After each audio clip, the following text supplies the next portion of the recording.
Apa sih sebenarnya isi di dalam dokumen itu? Saya agak ngeri-ngeri sedap sebenarnya. Soal korupsi keluarga Joko Widodo misalnya, menghancurkan PDIP. Jadi memang ada upaya-upaya menghancurkan PDIP. Tentang pergantian Kapolri. Bisa menggoncangkan? Pastinya menggoncangkan. Ada yang telepon-telepon sana-sini? Nah, ini yang selama di Rusia? Itu banyak dihubungi orang lah. Saya nggak usah sebut ya, dari mulai aparat, non-aparat, ya kan. Apa yang waktu itu dipesankan oleh seorang Hasto Kristianto akhirnya dititipkanlah ke seorang Koni Rahakundini?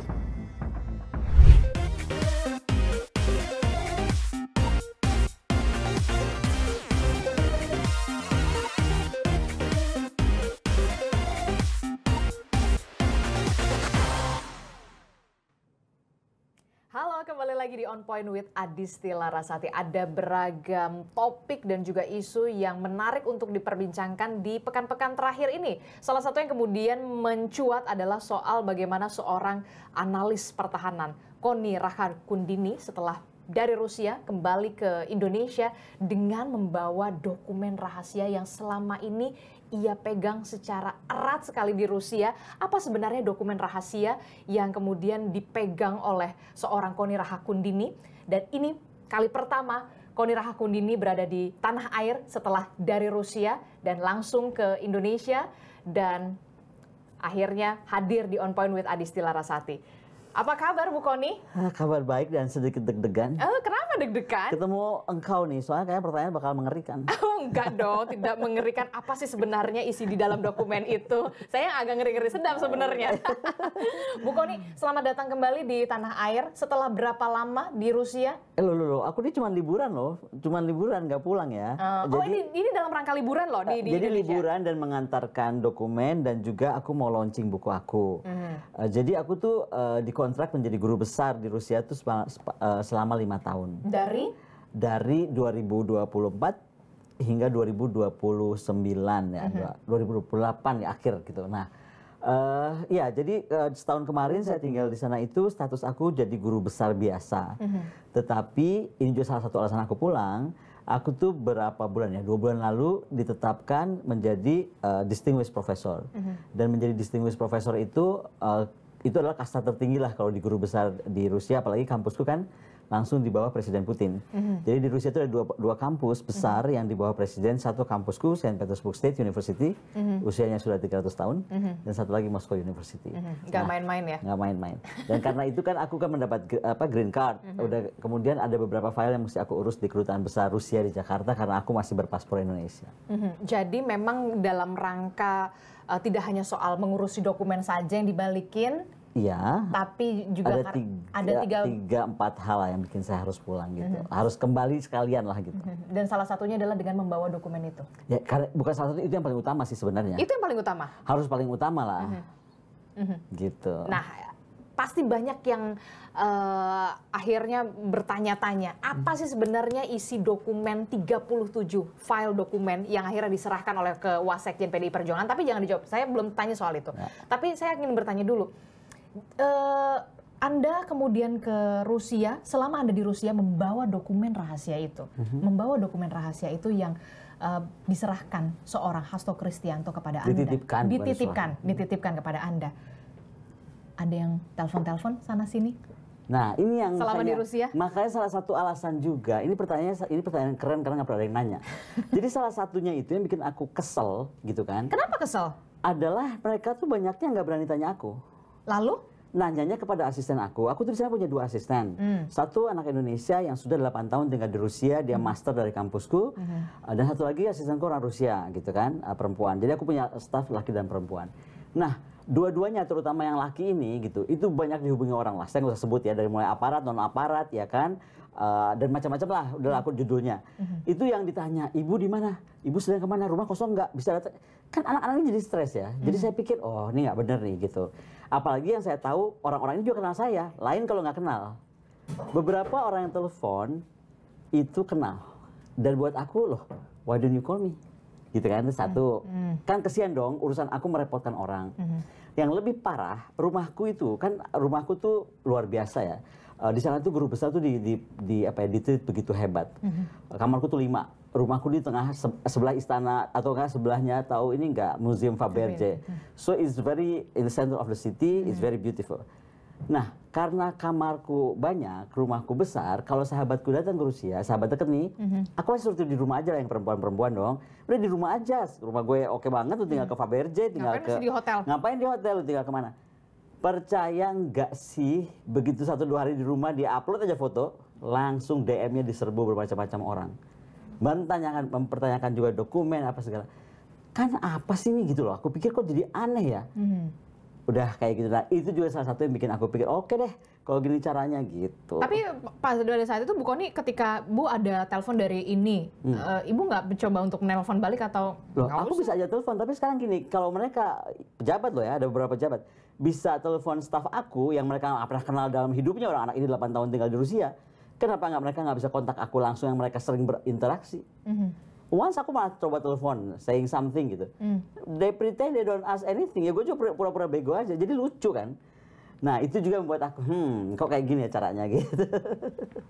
Berarti ya ada apa ya? Ada mulai gelagat-gelagat gejala-gejala. Gejalanya tuh nggak enak ya. Maksud aku nggak enak tuh gitu kan. Aku orang yang terbuka banget ya. Aku nggak juga bawa apa sesuatu yang berbahaya atau bakal ngapain gitu kan. Aku cuman begini, sebagai sahabatnya Hasto gitu kan, Sekjen PDIP, saya tuh merasa ketika dia menceritakan bagaimana status dia waktu itu, dia udah bisa baca kan, bahwa dia tuh akan diapakan secara dipolitisasi dah, kalau kita boleh menggunakan kata dipolitisasi. Kemudian itu dari Mas Hasto. Belum lagi kawan-kawan saya yang di aparat, yang saya pernah viralkan juga di salah satu podcast. Saya bilang, Mas lu tuh diem, gue udah diperintahin untuk lu diem, kalau enggak lu pasti langsung masuk. Semua yang saya khawatirkan terjadi kan. Nah, sekarang dari sisi Mas Hasto, of course karena dia punya dokumen yang dia pikir itu adalah menjadi apa ya, kartu truf kalau ya. Jadi terus dia mungkin percayakan ke saya. Cuman mesti saya luruskan di sini dari awal ya. Tidak hanya saya. Ada enggak. Ada di Mas Andi Wijayanto, which is Gubernur Lemhanas, so trustful person juga dong gitu kan, dan dekat dengan PDIP. Jadi gini loh, walaupun saya itu dekat dengan Mas Hasto, saya mengagumi sangat Ibu Megawati, saya menganggap beliau tuh tokoh bangsa atau ibu bangsa yang harus menjadi guru saya ya gitu kan. Apalagi saya pengagum Soekarno gitu. Jadi itu membuat saya dekat dengan PDIP gitu kan. Tapi bukan berarti saya PDIP kan. Gitu. Tapi ini udah merah loh. Nah, saya selalu pakai merah. Saya selalu pakai merah. Kalau begini caranya saya merah aja. Kadang kan ada komunikasi-komunikasi yang tidak harus diucapkan gitu. Gitu ya. Jadi ini apa dong, mengucapkan apa di dalam merah? Kalau ini banyak dong ya kan, macam-macam. Untung nggak orange. Kalau orange Hanura loh. Tapi kemudian apa yang dipesankan pada saat itu kepada seorang Kony Rahakundini? Jadi jadi Mas bilang gini, kan waktu gini, sebelum waktu aku mendapat offering pindah dan jadi guru besar Rusia, aku kan minta izin ibu. Jadi aku tuh mutusinnya bingung ya, apa berangkat nggak ya? Ini soal kesempatan besar. Menjadi guru besar di Indonesia susahnya setengah mati lah. Pusing aku sih ngeliat politik kampus. Jadi aku pikir ini ada penawaran besar dari kampus internasional dan kelasnya dunia gitu ya. Jadi saya bilang sama ibu saya berangkat nggak? Ibu bilang berangkat, ini sebuah opportunity, berangkatlah aku kan. Di tengah itu memang aku sering pulang pergi kan, ada beberapa urusan juga. Jadi ada beberapa urusan saya tuh ke Indonesia sebentar, seminggu atau 10 hari gitu. Nah, satu hari itu yang Mas Hasto bilang, kan bisa ke DPP nggak? Ke DPP dan apa namanya, aku mau nitip sesuatu lah gitu. Dan dititipkanlah aku dokumen-dokumen itunya apa Mas? Aku bilang itu kan. Pertama tuh hanya 32 dokumen. Hanya 32? Pertama 32. Tapi kali kedua saya datang yang jelang saya berangkat dengan Ibu Mega ke Vatikan dan ke umroh itu loh, Maret kemarin. Ditambahkan 5, jadi total itu 37. Itu ditambahkan berarti menyusul kemudian? Iya, menyusul kemudian. Sehingga makanya waktu saya menotariatkan pun 2 etape kan. Etape pertamanya etape untuk 32, yang keduanya untuk 5. Apa yang waktu itu dipesankan oleh seorang Hasto Kristianto akhirnya dititipkanlah ke seorang Kony Rahakundini, ini terlalu berbahaya atau bagaimana, atau sebenarnya apa gitu? Dia bilang gini, Kon, kamu tahulah keadaan politik seperti sekarang, seperti ini, saya nggak tahu siapa aja bisa menghilangkan bukti apa saja. Padahal ini kan bukti-bukti penting lah tentang kita bernegara kan, karena kaitannya sangat high politik gitu. Jadi aku titip deh, katanya, kalau kamu di Rusia kan aman, tapi aku pikir-pikir Mas, kan waktu serah terima tuh juga ada tim hukum. Jadi bukan, kon titip nih, bye. Nggak empat mata ya berarti? No. Tidak ada empat mata. Pak Roni Talapesi, ada 2 staf PDIP, ada 1 staf aku. karena saksi kan, terus Mas Hasto, dan itu langsung secara formal, legal. Makanya ketika semua masyarakat seolah memaksa, Bu Kony, kalau memang cinta NKRI buka aja. Halo, apa kabar? Aku ada perjanjian kalau aku tidak boleh mengedarkan, mengumumkan, memberitahukan, and so on and so forth, termasuk mengcopy, tanpa izin pemilik. Tanpa izin pemilik. Which is Pak Hasto dong. Makanya mau orang ngapain juga, kan katanya nuduh katanya aku halu, itu dokumen fiktif. Ya biar aja kamu ngomong apa ya, gue lebih tahu apa yang terjadi. Gitu. Karena memang kenapa tidak sampai disebarluaskan kalau kata nanti bisa jadi gonjang-ganjing dan segala macam, karena memang ada perjanjian. Ada perjanjian, kalau aku langgar kan aku melanggar banyak hal. Bisa kena pasal-pasal, aku juga ngerti kan, aku juga belajar hukum lah paling nggak sedikitnya. Kalau gua jual gimana nih ceritanya, bisa aja ya, kalau gue jahat kan gue jual aja gitu. Jadi sultan ya? Jadi sultan beneran. Emang satu orang aja bisa beli 3 jet pribadi, gue juga bisa kalau mau sih. Terus oke, kan tadi Bu Kony mengatakan semuanya bukan empat mata, ada hitam di atas putih, ada saksi dan segala macam. Sampai akhirnya apa yang membuat Bu Kony ketika balik lagi ke Indonesia beberapa hari ini, begitu kan, akhirnya menitipkan dokumen rahasia itu 37 itu kepada Wasekjen PDI Perjuangan, yang saya nggak tahu nih masih bisa tidur nggak tuh? Kayaknya lumayan nggak bisa tidur. Oke, gini, satu seperti saya sampaikan, ada tekanan-tekanan yang buat saya bilang, oh ini kok nggak fair gini ya. Ada tekanan apa? Ya kepada anak-anak saya itu, lingkar saya itu, tamu saya itu gitu kan. Enggak ada tamu dari Indonesia yang cuma liburan 2 minggu langsung stres. Mbak, kenapa gue ditanya macam-macam tentang dokumen lu, gue stres gitu kan. Itu yang aku nggak suka satu. Tapi lebih kepada ketika saya melihat Mas Hasto ini bukan cuma masalah hukum, tapi adalah politisasi hukum. Kita bisa lihat itu berbeda ya, tapi saya kan komunikasi dengan Pak Ugro Seno, saya melihat berita-berita, menurut saya ini kayaknya maksa banget loh urusan Mas Hasto ini, masalah yang udah ingkrah dan lain-lain kok bisa itu. Saya nggak mau bahas masalah hukumnya, tapi saya akhirnya melihat, oh oke, ini sangat politis. Kasus Mas Hasto ini nggak murni hukum, oke? Lalu saya berpikir dia di mana di penjaranya kan, ditahannya di gedung KPK. Oke, saya tanya gimana caranya nengok Mas Hasto kalau saya pulang, nggak bisa. Yang boleh menengok hanya istri dan keluarga terdekat. Kardinal kemarin sempat bisa, tapi dengan surat resmi dari mana gitu. Aku bukan kardinal, nggak mungkin lah nemuin Mas Hasto kan. Nah, jadi aku pikir gimana ceritanya ya nih kalau kayak gini. Aku punya dokumennya, nggak bisa itu. Yang kedua, ketika kami baru pulang dari Vatikan kan gak lama tuh Mas Hasto mengeluarkan video yang bajunya ungu, bicara soal KPK kalau nggak salah.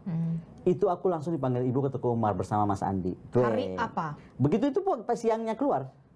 Siangnya keluar nih, rame kan di media. Kita ditelepon, merapat. Nah, merapat. Bersama Mas Andi Wijayanto. Kamu, saya tahu kamu pegang dokumen ini, karena Hasto bilang. Dari mana nih keluar? Ibu tanya kan. Enggak dari kita berdua, karena kita memang nggak boleh kan, nggak izinnya beliau.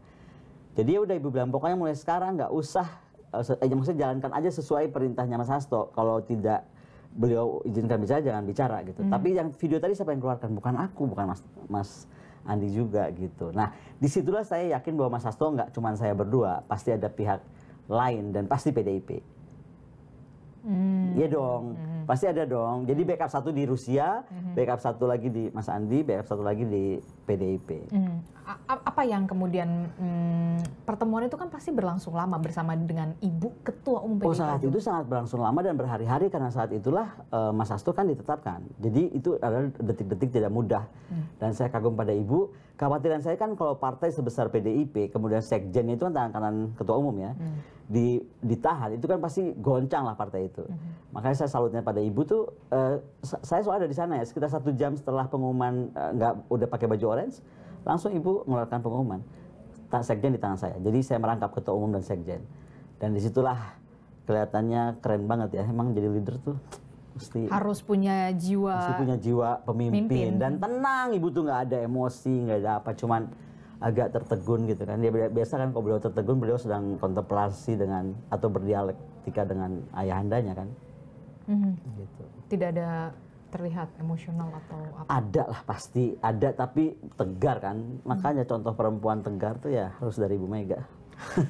Biasa memang. Nah, oke, sudah balik lagi ke Indonesia. Kemudian balik ke Indonesia, menyerahkan kembali ke... Oh gini, saya itu kan nggak bisa menghubungi Mas Hasto, tapi saya akhirnya kirim surat. Karena saya tahu saya mesti pulang, urusan tadi kampus yang saya diangkat guru besar luar biasa itu, dan lain-lain. Jadi saya bilang saya akan pulang ke tanah air dan saya akan bawa dokumen ini, karena udah bingung saya mau ngapain dengan dokumen ini kan. Pertama, Pak Hasto di dalam. Kedua, Ibu melarang kami bicara. Yes, saya belum nggak cerita tuh soal anak buah atau lingkaran saya diganggu, saya nggak mau mengganggu pikiran beliau. Jadi saya bilang... Jadi baru dibuka di sini? Iya, baru dibuka. Nah, enggak dong, di Instagram saya udah ya udah oh enggak dong, enggak ya, soal anak buah itu enggak dibuka. Oh, baru di sini? Enggak dibuka. Dia sendiri yang bingung. nah, jadi terus akhirnya aku tulis surat lewat orang PDIP, saya bilang, Mas Hasto saya mau pulang, ini serahkan kemana? Saya akan serahkan ke Pak Roni saja. Dan dijawab oleh Pak Hasto. By surat itu? By surat, di suratnya juga darurat lah kayak. Surat tulisan ada nggak sih? Tangan sulit tangan, iya. Ada yang difoto itu? Oh nggak boleh dong, itu pribadi dong sifatnya. Oke, oh nggak bisa di-spill juga ya. Maunya di-spill aja. Nah, sebab Pak Hasto yang bilang, enggak, serahkan saja kepada Wakil Sekjen, yaitu Pak Adi. Nah, ketika saya sampai, ya udah besok paginya saya minta ketemu, malamnya saya WA, besok paginya saya minta ketemu langsung Wasekjen. Oke, jadi dengan arahan dari Pak Hasto pemilik dokumen itu, iya. Anda berdua bersurat, dan akhirnya memutuskan ya berdasarkan itu ke Wasekjen PDI Perjuangan. Soalnya itu dipertanyakan oleh Ibu, kenapa ke Wasekjen ya? Ibu juga nanya kemarin saya di Teguh Umar, tanya sama Ibu, kenapa ke Wasekjen? Perintahnya Pak Hasto, Bu, aku bilang gitu. Dan diberikanlah itu dengan di video, ada surat juga nggak atau gimana? Nah, enggak, semua yang dinotariatkan, kemudian surat perjanjiannya, kemudian dokumen-dokumennya dan flash disknya. Dokumen ada 37 dokumen. 37 total dokumen. File dokumen ya, dan di nomor. Kira-kira segini. Segitu ya, bisa menggoncangkan? Pastinya menggoncangkan. Katanya menggoncangkan karena kan nggak tahu ya. Buat saya sih menggoncangkan itu kan tergantung orang ya. Kalau saya baca kan, ya udahlah pastilah, beberapa itu sebenarnya udah muncul sih. Beberapa itu menurut saya sudah muncul di banyak tempat. Tapi salah satunya? Ya soal korupsi keluarga Joko Widodo misalnya, itu ada 3 seri tentang itu dokumennya. Tapi kalau buat saya sekali lagi nggak tentang itu. Yang saya lebih concern itu adalah tentang nomor 7, yaitu penghancuran PDIP. Jadi memang ada upaya-upaya menghancurkan PDIP. Dan itu mungkin yang menggerakkan saya untuk udahlah aku kembalikan ke partai. Dan tolonglah PDIP berbuat sesuatu. Karena PDIP ini kan menjadi partai yang menurut saya menarik ya. Dia partai kuat, dia penyeimbang, kalaupun nggak mau disebut oposisi. Jadi partai seperti ini nggak boleh hilang. Namanya boleh hari ini PDIP, besok siapa gitu. Tapi partai penyeimbang itu nggak boleh hilang. Kalau negara itu mau berjalan on the right track. Makanya itu saya pikir oke, kalau gitu aku harus kembalikan agar harapan saya kan pasti lebih mudah dari PDIP bertanya langsung kepada Pak Hasto. Ini kita meledakkanlah hari ini atau besok atau lusa, instead of aku sebagai teman gitu. Yang kedua juga yang membuat aku menjadi kepikiran gitu ya, oh ternyata politik begini banget, itu file nomor 16 terkait Kapolri. Nah baru saya mau tanyain itu, file nomor 16 soal Kapolri. Nah ini yang saya mesti luruskan karena kan di sini ini adalah ajang untuk mengklarifikasi nih. Nggak klarifikasi, nggak perlu ada klarifikasi apa-apa. Karena nggak ada yang nanya aja, saya kan cuma bilang ada file apa yang supaya terang benderang. Nah, terang benderang. Clear. Nggak ada yang perlu diklarifikasi. Nah, saya cuma mau bicara ini kan makanya nanya nggak banyak nih, kan gue seneng kalau kayak gini. Jadi itu adalah file tentang pergantian Kapolri. Pergantian Kapolri. Jadi ternyata Kapolri untuk niat-niat pergantian Kapolri itu ternyata sudah sangat berjalan secara high politik gitu. Nah, dokumen itu menyatakan tentang itu. Gitu. Dan itu yang buat saya deg-degan, ternyata gila. Ada apa masalahnya dengan ya nggak boleh diomongin dong, nanti gue ditangkap. Jadi ditangkap Pak Roni setelah pensi.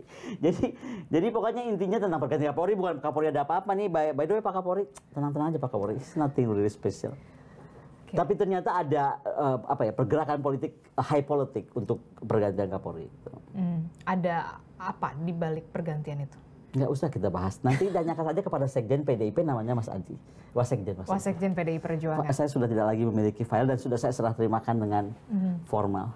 Oke. Apa respon yang diberikan oleh seorang Wasekjen PDI Perjuangan ketika, nih gue titipin dokumen yang selama ini gue bawa bahkan sampai ke Rusia, bahkan anak-anak gue diteleponin dan segala macam? Enggak apa-apa, karena kalau Pak Wasekjen kan mengerti posisi saya tidak lagi bisa berkomunikasi mudah dengan Pak Hasto sebagai pemilik.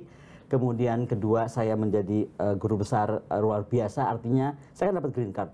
Jadi saya mungkin sampai tahun 2008 nanti nggak semudah ini bisa pulang. Ini kan karena sedang dalam faktor pengurusan juga ke embassy Rusia dan lain-lain. Jadi itu juga menjadi pemikiran saya kan gitu. Ketiga juga saya pikir, ngeri ya pegang dokumen, akhirnya baru nyadar ya. Ngeri juga. Setelah berapa lama? Orang lagi ditunggu-tunggu, mana dokumennya? Yang itu kan jadi pertanyaan, mana dokumen kalau memang itu banyak rahasia dan bisa mengungkap kebenaran begitu ya, kenapa tidak diungkap begitu? Ya tadi kan aku bilang bukan punya aku. Jadi memang harus diungkapnya sama PDI Perjuangannya langsung? Bukan PDI Perjuangan juga, yang memberikan kepada saya Pak Hasto, dan di situ saya tidak boleh apapun kecuali menyimpan gitu. Tapi kan semua sekarang sudah di tangan PDI Perjuangan. Yes. Jadi selamat ulang tahun dan selamat deg-degan aja. Ya kan, yang dihadapi adalah partai terbesar dan terkuat. Aku boleh minum nggak sih? Oh boleh silakan. Lah itulah yang kemudian menjadi pertanyaan kita semua. Jadi sebenarnya file-file itu walaupun memang sudah di-spill, salah satunya soal pergantian Kapolri. Saya nggak spill file, saya spill judul. Judul, oke. Ya, jadi judul gini, saking banyaknya file itu kan pusing ya. Kalau dibilang ini udah, jadi aku tuh pakai nomor. 1 ini, 2 ini, 3. Nah itu memang waktu itu kan ada urutannya. Makanya saya ingat 7. Yang ngeri-ngeri sedap mana lagi? Banyak. Ngeri loh, ada nama-nama yang mengerikan banget loh. Ih, serem. Ih, serem. Serem. Seseram apa? Serem banget, udah deh. Trust me, serem banget. Kalau ini bakal diungkap, apa kira-kira yang bakal bisa terjadi? Sebenarnya sih... Kalau pergantian Kapolri menurut Anda nggak terlalu... Kalau pergantian Kapolri mungkin kalau saya cuma bisa melihat begini ya. Kalau lihat dari saya nggak mau spill isi ya, tapi seolah-olah ada tarik-tarikan kubu high politik tentang Kapolri dipertahankan dan Kapolri harus diberhentikan, ya kan? Karena aspeknya adalah kalau Kapolri terlalu lama menjabat Kapolri, apa dampak positifnya? Ada loh, ada dampak positif, nggak bisa juga kita bilang enggak. Misalnya masalah perintah dan hubungan itu mungkin akan semakin mudah karena mereka sudah saling kenal dan lain-lain lah. Bagaimana birokrasi akan lebih, ya. Tapi juga ada faktor negatifnya. Negatifnya kalau sampai terlalu lama adalah kehilanganlah kesempatan adik-adiknya dan lain. Itu normalnya. Tapi yang nggak normalnya itu yang tadi saya bilang konstelasinya mengerikan. Nah jadi tentang Kapolri itu nggak terlalu berat lah. Cuma lebih kepada ternyata pergantian Kapolri ini pemain-pemain penggeraknya tuh ini gitu loh kira-kiranya. Gitu kan. Nah tapi kalau yang tentang bagaimana PDIP akan dihancurkan itu serem. Karena penyusupan gitu kan terjadi. Terus banyaklah hal-hal yang mengerikan lah gitu. Dan ternyata terdeteksi gitu.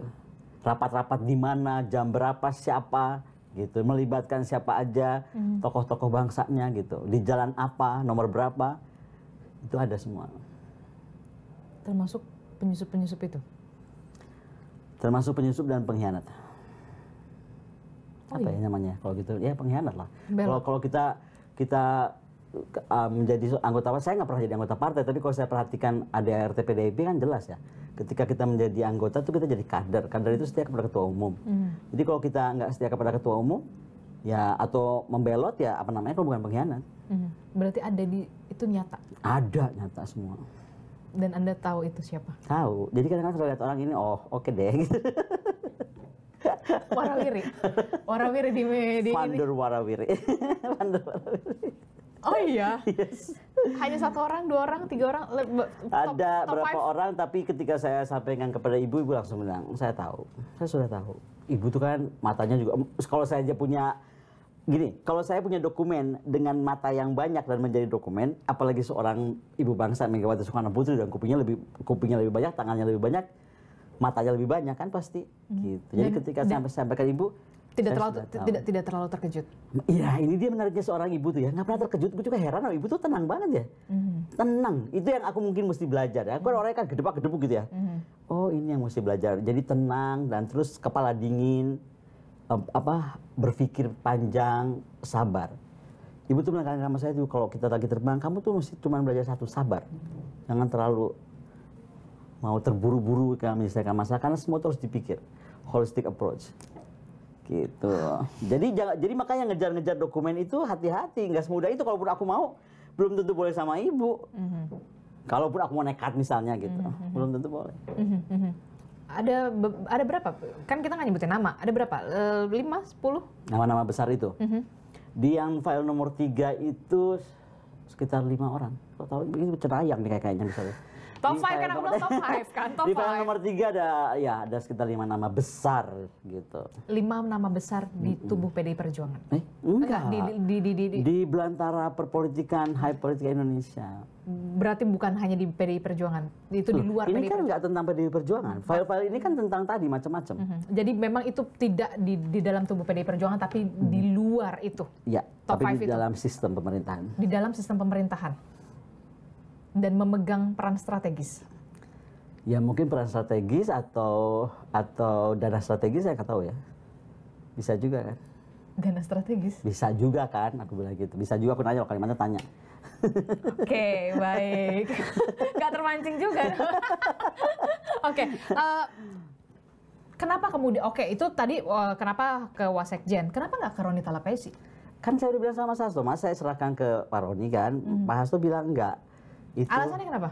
nggak saya tanya, kan nggak bisa surat-suratan. Iya, Gini. Benar. Soalnya Pak Hasto itu, kalau saya tadinya mikir beberapa kawan saya di penjara itu kan bisa WA-an. Saya punya banyak dulu teman politik yang di penjara kan, bisa WA-an biasa aja. Pak Hasto nggak bisa. Nggak bisa, makanya saya juga frustasi bahwa komunikasinya. Udah kayak Lucky Luke, mesti hampir kayak Lucky Luke. Kalau Lucky Luke kan nulis surat sekarang, tampilnya anaknya udah 10 tuh. Aku nggak sampai begitu juga sih. Cuman kan capek dong. Kita kirim surat sekarang, nanti balasannya 2 minggu gitu. Kayak atau, di zaman kapan ya, Say? Kayak zaman kapan, capek. Capek deh nunggunya gitu. Saya mau keluarkan file nomor 7 misalnya kan. Jawabannya nanti udah lewat, udah harusnya file nomor 4 kan nggak lucu gitu. Oke.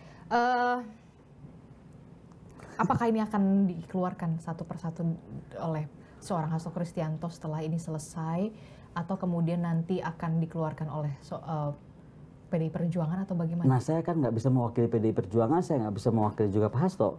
Saya belum sempat lagi, saya lagi usahakan untuk bertemu Pak Hasto. Sedang. Karena saya juga ingin tahu ini gimana gitu kelanjutannya. Terutama tentang beliau ya. Saya sangat concern tentang beliau, karena saya sendiri melihat banyak hal nggak fair lah terjadi gitu. Dan dia ada tekanan juga nggak sih? Aduh, kalau Pak Hasto capek deh. Suratnya ngomong gini, baik-baik aja saya akhirnya menikmati bagaimana caranya kita tuh untuk menegakkan sebuah kebenaran itu seperti Bung Karno tuh sudah melewati ini semua, saya tidak ada apa-apanya. Ini aku bilang jangan kelamaan, jangan kebetulan lu bukan Bung Karno. Oh, itu dia curhat juga di situ. Bukan curhat, dia mah nggak pernah curhat. Dia lagi tulis waktu dia habis nulis eksepsi itu yang 27 halaman. Jadi tulisannya nggak kebaca, apaan sih nih gitu kan. Kon lu mesti maafin gue ya, tulisan gue kayak gini. Gue udah habis menulis 27 halaman pembelaan gue gitu. Jadi surat itu yang kayak tulisannya kok kayak tulisan Mas Hasto bukan, tapi ya tulisan dia. Dan itulah yang kemudian tadi ini soal pergantian Kapolri. Ya. Salah satunya. Ada soal pergantian Panglima TNI? Nggak ada soal TNI itu. Sama sekali? TNI sama sekali nggak ada. Kenapa nggak ada ya? Nggak tahu, tanya Mas Hasto, tanya sama aku. Ini kacau juga. Oke, jadi itu pergantian Kapolri, kemudian soal... Nah, mungkin kalau soal pergantian Panglima nggak ada, kan Panglima berganti-ganti kan.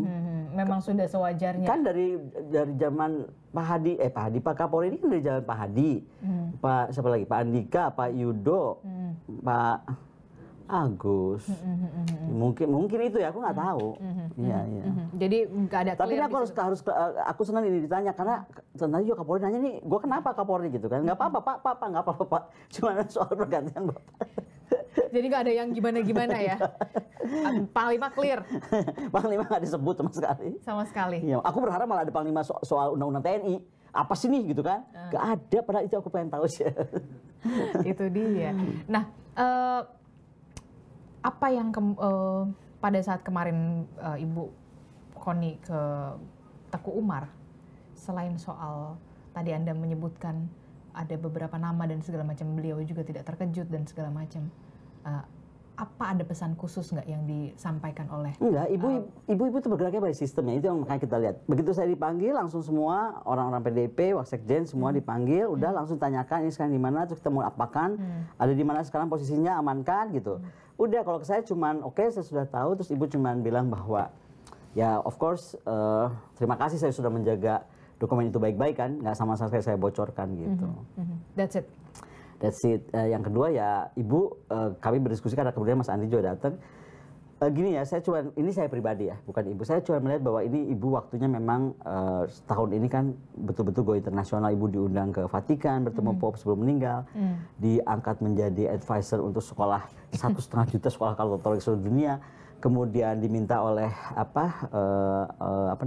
WA menjadi salah satu pemisi perdamaian Timur Tengah. Nah, kami kemarin akhirnya nggak lama bicara soal dokumen, rapat dengan Mas Andi tentang ibu akan segera berangkat untuk menetapkan bagaimana perdamaian Timur Tengah.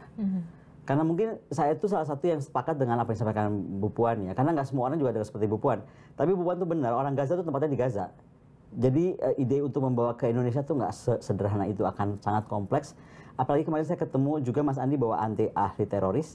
Dan dia menceritakan bagaimana kalau sampai kita memberi kesempatan orang-orang Gaza tinggal di Indonesia dengan angka yang demikian besar, tanpa sistem pengamanan yang lebih ekstra, itu akan menghidupkan sel-sel lone wolf. Jadi makanya dengan ibu mempercepat proses, kan ibu ini kalau nggak salah koordinasinya salah satu waktu itu dengan Pop juga, tapi kan Pop sekarang sudah almarhum. Jadi dengan beberapa petinggi negara dunia ini memang akan mempercepat perdamaian Timur Tengah. Gitu. Dan saya menariknya dari ibu, kemarin itu ibu menyampaikan soal pentingnya kita itu mendorong Dasar-Sila Bandung hidup kembali. Kan Dasar-Sila Bandung itu membawa nilai-nilai yang selama ini nggak bisa jalan dengan PBB kan. Jadi saya pikir itu malah ibu berkesempatan untuk lebih berperan membawa nama baik Indonesia, bagaimana menyelesaikan masalah dunia. Jadi ibu nggak stuck sama urusan-urusan politisasi gini seperti ini. Saya juga sedih ya. Ibu kan great leaders ya. Nilai gelar profesornya berapa, gelar dokternya berapa dari dunia loh, bukan dari lokal sini. Itu menurut saya pemikiran itu diperlukan gitu. Dan mungkin menunjukkan juga ke orang Indonesia ya bahwa di sini kan pemikir akademis itu dianggap pelengkap penderita ya. Ternyata nggak begitu. Justru orang yang paling harus dihargai itu ya pemikir. Nah, kalau ditanyakan itu kenapa akhirnya saya bikin buku, akhirnya buku saya itu lebih kepada itu. Lebih mungkin mencoba jadi Rocky Gerung gue nih. Jadi nggak sih. Aku lebih mau bikin buku gini, bagaimana membangkitkan peradaban dengan melahirkan negara yang berkesadaran. Karena negara kita sudah nggak sadar, sedang fainted semua. Mau pemimpinnya, mau tentaranya, mau polisinya, mau rakyatnya, mau anak mudanya, menurut aku ya, bisa aja aku salah. Tapi that's what I see, makanya aku bikin buku itu. Bangkit dari Ketidaksadaran. Bangkit dari Ketidaksadaran. Bernegara. Bernegara. Tidak ada soal itu. Berat banget buku ini kayaknya. Iya, makanya pusing saya jadinya. Dokumen rahasia aja udah pusing gitu. Tapi ya itu tadi, banyak juga kan yang menanti gitu ya, netizen, pasti. Maksudnya kan kalau kita mau menyelamatkan NKRI ini, ya buka aja belak-belakan gitu. PDIP, kalau menyelamatkan NKRI, buka saja lah. Boleh ya kalau ngomong gitu? Tetap aja berarti. Ya, dokumennya udah nggak sama aku, gue mau ngomong kemana dong, ngomongnya ke PDIP. Tapi Anda yakin ini, tapi banyak yang bilang jadinya begini, beranggapan, oh ya udah buka aja deh ini, jangan ketika Mas Hasto ini sudah masuk ke ranah hukum, sekarang pengadilan dan segala macam, jangan ini buat bergen politik nih. Nah, inilah kita hidup dalam masyarakat yang tadi nggak tahu berkesadaran. Jadi nggak boleh kita tuh bernegara dengan suuzon. Harus usnuzon. Gini ya, beda level kita ngobrol di warung kopi, ketika buka aja, banci lu kok takut banget. Sama kita di level pemimpin yang bisa ngukur, kalau aku bikin A, akibatnya akan 1, 2, 3, 4, 5, 6, 7, 8, 9, 10. Kalau saya bikin B akan begini. Kan kalau pemimpin banyak pertimbangannya. Banyak dong. Kalau saya jadi ketua umum PDIP, mungkin dari kemarin-kemarin gue ledakin pusing banget. Ya nggak sih? Toh buka aja kan bisa aja gitu. Kan enggak. Biarnya sekalian gitu kan, biar kebuka. Nah, itu bedanya dari pemimpin apa enggak. Ini soalnya Ibu Mega bukan Zelensky yang menghancurkan rakyat untuk kepentingan pribadi. Enggak. Kita mesti paham dari situ juga. Bukan karena bergening politik. Bergening politik apa Mas Hasto udah diambil? Kalau bergening politik Mas Hasto nggak masuk dong. Nggak dikuyo-kuyo seperti begini. Sekali lagi aku ngomong kuyo-kuyo karena aku ketemu beberapa saksi yang bilang bahwa itu bukan uangnya Pak Hasto dan orang yang dipaksa untuk and so on and so forth lah. Saya nggak sengaja kan ketemu gitu. Aduh, saya pikir saya nggak akan sekali lagi masuk ranah politik, terserah itu putuskan, bukan ranah saya. Tetapi saya sebagai temannya melihatnya kayaknya ini ya. Dan banyak ya polisi kawan-kawan saya juga yang bilang, aduh ini udah politik banget lah gitu. Mereka nggak mau lah. Atau jaksa atau panitera yang aduh nggak mau lah terlalu politik ya. Apa artinya? Ya memang politik kan. Tapi nggak bisa berbuat apa-apa. Nggak bisa berbuat apa-apa. Apa yang nantinya akan dilakukan PDIP? Itu yang jadi pertanyaan kita semua. Mau saya buatkan jadi dengan Ibu Ketua Umum? Itu juga kan. Tapi oke lah, apa yang ada di benak seorang Koni Rahakundini setelah nih gue serahin yang sudah diamanahkan kemarin dititipkan dari Mas Hasto, akhirnya gue serahin lagi nih ke... Apa yang dalam seorang Koni Rahakundini Bakri? Buku saya aku percepatkan keluar. Karena waktu aku baca-baca dokumen itu, lahirlah perasaan aku bahwa loh, ternyata kebalik ya, bukan negara ini membuat peradaban, tapi manusia yang beradab yang harus memimpin negara. Nah, waktu itu tuh aku bikinnya itu masih awal, kapan lah ceritanya tadi kan, aku bilang, di Saint Petersburg pemandangannya indah, gue bikin. Begitu ini makin kesini, aku percepat betul, dan itu kenapa, nanti aku undang ya. Makanya aku mau bikin betul-betul, kalau bisa sebelum saya pulang, udah saya bisa launching. Karena udah ditulis dalam setahun ini sih sebenarnya, cuman epilog dan prolognya mungkin saya banyak buat pendalaman gara-gara kasus-kasus terakhir di tanah air. Dan dokumen ini, rahasia ini yang Anda sudah baca itu betul-betul menginspirasi juga? Menginspirasi, karena ternyata running negara itu tadi, yang paling penting itu adab. adab semuanya, adab rakyatnya, adab pemimpinnya. Jadi banyak hal disalahgunakan gitu tentang konsep berkepemimpinan jadi salah gitu kan, mencari pemimpin caranya salah, gitu. Itu semua kan akhirnya kita bicara tentang civilized country or civilized people or leaders with uncivilized gitu. Keren kan? Jadi ini kesana akhirnya mau kemana? Mau teriak-teriak juga saya siapa? Gitu. Oke. Saya nggak tahu Wasekjen PDI Perjuangan gimana nih? Udah telepon? Nasibnya, nasibnya sedih. Begitu kemarin masuk, aduh Mbak Koni, gue langsung ditelepon seluruh dunia katanya gitu. Oh iya? Iya, semua orang minta waktu curhat ketemu. apa? Nggak curhat, cuma kan harus lapor. Harus lapor kepada ibu. Bu, saya ditelepon A, B, C, D, E, F, G, diundang ke sana ke sini gitu. Ya udah Mas Prananda langsung sampaikan, ya temuin aja gitu. Wow. Saya nggak kebayang sih kalau pegang itu bisa tidur atau enggak. Bisa, aku bisa tidur. Ya kan, bukannya di Rusia yang udah jelas-jelas. Ya nggak bisa tidur asistenku sih. Oke, terakhir, kalau dapat menggambarkan dari 37 dokumen itu dengan 3 kata.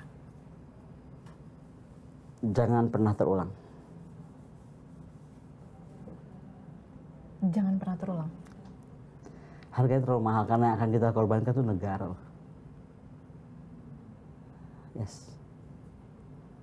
Di dalam 37 itu jangan pernah terulang. Ini masuk sisi kelam sejarah nanti di Indonesia? Bisa sangat. Kita akan masuk ke hybrid regime. Jadi demokrasi atau perjuangan dulu para pahlawan itu akan sia-sia. Kita akan masuk kepada hybrid regime state, kemudian failed state. Pasti. Separah itu? Iya dong, iya dong. Separah itu. Kalau nggak saya nggak hadir di sini, Bu. Thank you. Terima kasih. Koni Rahakundini, analis pertahanan. Terima kasih kembali. Telah bisa akhirnya perdana ke sini. Perdana lah. Oke, terima kasih. Itu tadi bagaimana obrolan saya dengan seorang analis pertahanan Koni Rahakundini yang memang banyak sekali dicari pada saat itu di Rusia, sampai mungkin Indonesia lagi dicari-cari juga, tapi ya sudah diserahkan dokumennya. Nanti kita akan jumpa lagi di episode selanjutnya yang lebih menarik. Tetap bersama kami di On Point with Adistia Larasati. Sampai jumpa. Thank you ya. Thank you.